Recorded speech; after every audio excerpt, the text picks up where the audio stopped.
मैं रामाधार सोनी, सरस्वती शिशु मंदिर झलप से। आज हम कक्षा सप्तम 7वीं कक्षा में गणित विषय में अध्याय 2 परिमेय संख्याएं क्या हैं, इसको आज जानेंगे।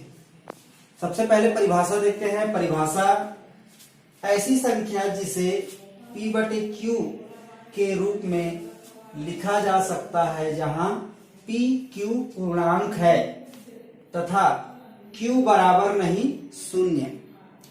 इसका मतलब क्या है? p/q पूर्णांक मतलब यहाँ पर कोई भी संख्या हम रख सकते हैं जो भिन्न के रूप में हो, सरल अर्थ में है जो भिन्न के रूप में हो, और भिन्न संख्या को ही परिमेय संख्या कहा जाता है। आइए देखें उसको पुस्तक के माध्यम से। पुस्तक में हम कैसे, पहला प्रश्न है प्रश्नावली 2.1 निम्नलिखित संख्याओं में से कौन कौन सी परिमेय संख्याएं हैं। यहाँ देखिए 4/1 ये परिमेय संख्या है। 4/1 भिन्न रूप में है, ये परिमेय संख्या है।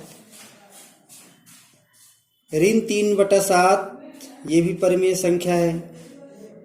ऋण 27 ये भिन्न रूप में नहीं है, लेकिन कोई भी संख्या को हम भिन्न रूप में बना सकते हैं। इसको हम बटा 1 करके बना सकते हैं, तो ये परिमेय संख्या है। इसको देखेंगे 24/0। यहाँ पर देखो शून्य है नीचे और इसका रूप क्या है? p/q मतलब q के स्थान पर शून्य है, जो कि नहीं होना चाहिए। p बराबर शून्य नहीं होना चाहिए। इसको परिभाषा में हम देखे हैं तो ये परिमेय संख्या नहीं है।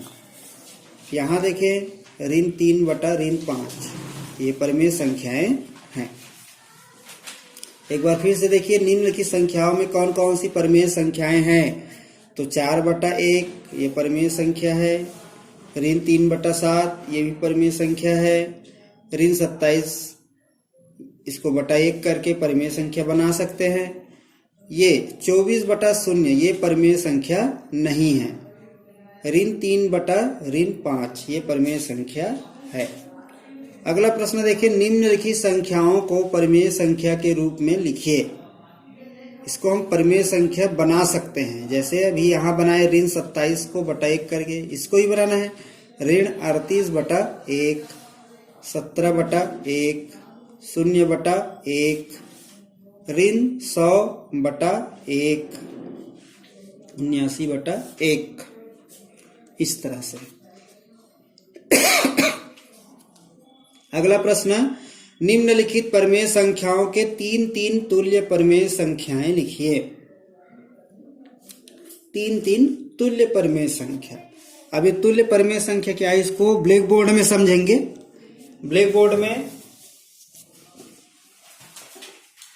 यहाँ देखिए इसका हल किया गया है। प्रश्न 3 तुल्य परिमेय संख्या। पहला दिया है 1/5। 1/5 का 3 तुल्य परिमेय संख्याएं यहाँ हल करके निकाला गया है। तो 1/5 सबसे पहले इसको 2 से गुणा करेंगे। यहाँ पर देखिए अंश में और हर में दोनों में 2 का गुणा किया गया है। भिन्न का नियम है, कोई भी संख्या को हम जब तुल्य परिमेय संख्या के रूप में लाते हैं तो अंश और हर दोनों में गुणा करना पड़ेगा। तो 1/5 को 2 से पहले गुणा करेंगे। 2 एकम 2, 2 पंचे 10। इसी तरह फिर 1/5 को अब 3 से गुणा करेंगे। 3 एकम 3, 3 पंचे 15। 1/5 को अब 4 से गुणा करेंगे। 4 एकम 4, 4 पंचे 20। इस तरह 2/10, 3/15, 4/20 ये 3 तुल्य परिमेय संख्या हमको निकालना है। 1/5 का ये 3 तुल्य परिमेय संख्या निकल गया। अब ऐसे ही अगले जो प्रश्न हमको मिलेगा, मान लो ऋण रहेगा तो उसके उत्तर में ऋण आएगा, ऋण रहेगा तो उसके उत्तर में ऋण आएगा। इससे चेंज नहीं होगा, गुणा का तरीका वही है। आइए पुस्तक में देखते हैं। यहाँ देखिए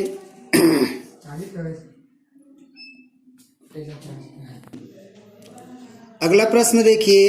अगला प्रश्न है, निम्नलिखित परिमेय संख्याओं को सरलतम परिमेय संख्या के रूप में लिखिए। अब इसको हमको सरल करना है। पहला 25/40, इसको सरल कैसे करते हैं? इसको हम भाग देकर के सरल कर सकते हैं। 25 और 40 ये दोनों संख्या जो है कौन सी संख्या से भाग चली जाएगी? एक ही संख्या से भाग देना है, अंश और हर को। भाग विधि में हम जानते हैं। तो 25 है, इसको देख करके हम समझ गए कि ये 5 से जाएगा, क्योंकि इकाई में इसके 5 है और यहाँ पर ये 0। तो 5 से कटाएंगे। 5 पंचे 25 और 5 अट्ठे 40। तो इसका उत्तर आ जाएगा 5/8। सरल करना है। यहाँ पर देखिए ऋण 16/36। क्या 16 के पहाड़ में 36 आता है? इसको जांच ले। या नहीं आता तो और कोई अन्य संख्या से हम कटा सकते हैं। 16 दूनी 32 होता है, तो 36 नहीं आएगा। तो इसको 16 और 36 को कौन सी संख्या से कटाएं? से दोनों भाग चला जाए। तो इसको हम सबसे पहले 4 से कटा लेंगे। 4 चौक 16 और 4 निया 36। 4/9, 4 से कट गया। ऐसे सरल करना है। इसी तरह से आगे प्रश्न को हल करना है। अगला प्रश्न है, दी गई परिमेय संख्याओं में से तुल्य परिमेय संख्या छांटकर लिखिए। 4/12, 8/24, 1/3, 16/36, 25/75। यहाँ हमको तुल्य परिमेय संख्या छांट कर लिखना है। तो सबसे पहले जो हल हुआ है, जो कटेगा नहीं, जैसे 1/3 है। 1/3 को ध्यान से देखें। इसको और हम सरल नहीं कर सकते, ये सरल हो जाएगा। पहले कटा करके देखते हैं, जैसे ऊपर के प्रश्न को हल किए, सरल किए, ऐसे भी। इस 4 एकम 4, 4 तिया 12, इसका उत्तर आ गया 1/3। इसको भी कटाएंगे। 8 एकम 8, 8 तिया 24, इसका भी उत्तर आ गया 1/3। इसको हल करके देखें। अभी इसको हल किए हैं, तो ये 16/36 को हल करने से क्या आएगा? 4 चौक 16, 4 निया 36। यहाँ पर देखें कि 1/3 नहीं आया, 4/9 आया है। इसको हल करें। 25 एकम 25, 25 तिया 75।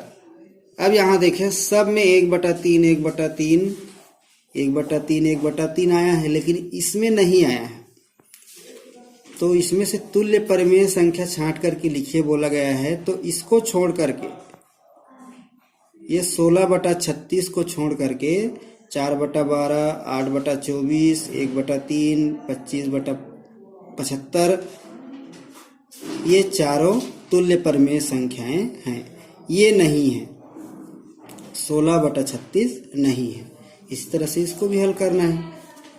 अगला प्रश्न, क्या निम्न परिमेय संख्याओं के जोड़े तुल्य परिमेय संख्या को प्रदर्शित करते हैं? कारण से ही समझाइए। पहला, ये 9/11, इसको लिखा गया है 9 धन 3, 11 धन 3। तो इसको हल करके देखते हैं। 9 और 3 को जोड़ने पर क्या होगा? 12। और 11 और 3 को जोड़ने पर क्या होगा? 14। तो ये तुल्य परिमेय संख्या को प्रदर्शित नहीं कर रहा है। इसका जो संक्रिया है वो गुणा होता है। जोड़ना दे दिया है इसको, है ना। धन का चिन्ह है, ये धन के चिन्ह की जगह क्या होना चाहिए? गुणा का चिन्ह है, तब ये तुल्य संख्या को प्रदर्शित करेगा। तो ये नहीं लिखना है, इसमें उत्तर में आएगा नहीं। क्यों? कारण मैंने बताया, क्योंकि गुणा का चिन्ह नहीं है, इसको जोड़ा गया है। तो जोड़ने से नहीं आता तुल्य परिमेय संख्या, गुणा करना पड़ेगा। यहाँ पर भी घटाने का दे दिया है, तो इसमें भी नहीं आएगा, स्वाभाविक है। यहाँ क्या आना चाहिए? गुणा का चिन्ह आना चाहिए। 7वां, ऋण 3/8 को ऐसी तुल्य परिमेय संख्याओं के रूप में व्यक्त कीजिए जिनका अंश ऋण 6 आए। ऋण 6 कैसे आएगा इसमें देखते हैं। ऋण 3/8 तो अंश बोला गया, ऊपर की संख्या 6, हमको 3 को 6 बनानी है तो 2 से गुणा करना पड़ेगा। और भिन्न का नियम है अंश और हर दोनों में करते। ये क्या हो जाएगा, 2 तिया 6, ऋण 6 और 8 दूनी 16। हमको लाना है ऊपर के उत्तर का, मतलब अंश ऋण 6 आना चाहिए। इसी तरह से इनको अंश जैसे 12 आना चाहिए तो 3 का गुणा किससे करेंगे, पहाड़ा आप पढ़ सकते हैं, 3 का 12 आना चाहिए। एक बार और बता देता हूँ, ऋण 3/8 तो अंश में 12 आना चाहिए, तो यहाँ पर 4 से। अच्छा, ये धन 12 है तो ऋण 4 से करेंगे। ऋण और ऋण क्या होता है, धन 12 मतलब 12 होगा। और यहाँ पर भी 8 चौक 32। इस तरह से हल करना है। 2 प्रश्न आप लोग हल करेंगे। ये हर दिया है, मतलब नीचे के संख्या को हमको ऋण 24 और ऋण 32 बनाना है। अगला प्रश्न देखिए 8वां, ए का मान ज्ञात कीजिए। ए का मान ज्ञात कीजिए। पहला 5/11 ए बटा ऋण 33 तुल्य परिमेय संख्याएं हों तो हमको ए का मान ज्ञात करना है। आइए इसको ब्लैक बोर्ड में समझते हैं। आइए 5वां प्रश्न देखते हैं। प्रश्न 5, ए का मान ज्ञात कीजिए। पहला 5/11 व ए बटा ऋण 33 तुल्य परिमेय संख्याएं हों। इसको हल कैसे करेंगे, ध्यान से देखेंगे। 5/11 बराबर व के स्थान पर बराबर का चिन्ह देना है, ए बटा ऋण 33। यहां पर देखो निशान है, इसको तिर्यक गुणा कहते हैं। तिर्यक गुणा मतलब अंश का हर से गुणा होता है। यहां पर तिर्यक गुणा से 11 का गुणा होगा ए से, 5 का गुणा होगा ऋण 33 से, बीच में बराबर का चिन्ह। अब यहां देखते हैं हमको ए का मान ज्ञात करना है, तो ये अपने स्थान पर रहेगा। ये 11 जो है उधर जाकर के भाग हो जाएगा, क्योंकि यहाँ गुणा का चिन्ह है। देखो 11 और ए का गुणा हुआ है, तो पक्षांतर करने से, पक्षांतर यहाँ लिख दिया हूं मैं, पक्षांतर करने से गुणा का भाग होता है, भाग का गुणा होता है, धन का ऋण होता है, ऋण का धन होता है। पक्षांतर से चिन्ह परिवर्तित हो जाता है। तो ए बराबर यहाँ 11 का गुणा है तो यहाँ भाग हो जाएगा। अब 11 से हम ऋण 33 को कटा देंगे। 11 एकम 11, 11 किया 33। अब 5 का गुणा, चूंकि ऋण 33 था इसलिए ऋण 3 उत्तर आएगा। 5 किया 15 मतलब ऋण 15, तो ए का मान कितना आ जाएगा, ऋण 15। इसी तरह से बाकी सवालों को हल करते जाना है। इसमें सभी सवाल इसी तरह से आपको हल करने हैं और ए का मान ज्ञात करना है। नमस्कार।